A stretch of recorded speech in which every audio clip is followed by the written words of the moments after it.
Loki, episode 3.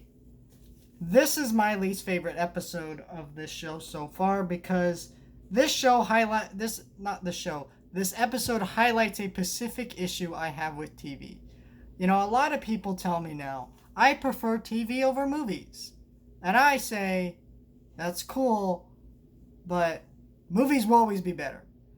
Because, yeah, you get to spend time with characters. You get to know them.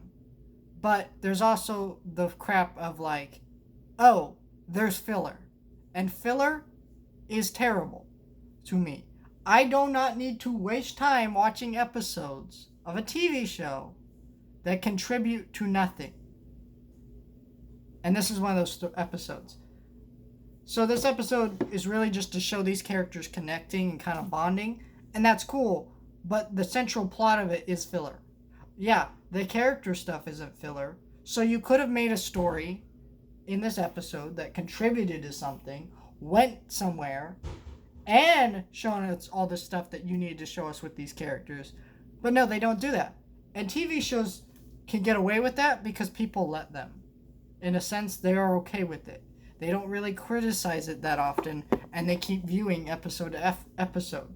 And it's a big problem to me. You know, I was bored throughout this episode because I was watching an episode that didn't contribute to anything. It was a boring story. Yeah, I like seeing these characters interact and getting to know them a little bit, but it's like when I'm watching a story that I know has no stakes, doesn't really mean anything, but it's just there to introduce us to these characters a little bit better. I'm like, cool, why didn't you just make a story that was more interesting to go around that?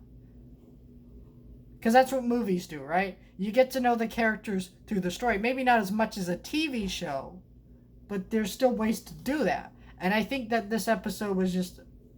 This is why I don't like TV that much. I'm not saying TV is bad. I'm just saying that TV needs to drop the nonsense and give us, like, straightforward story all the way through. Because I don't need your filler. I just don't.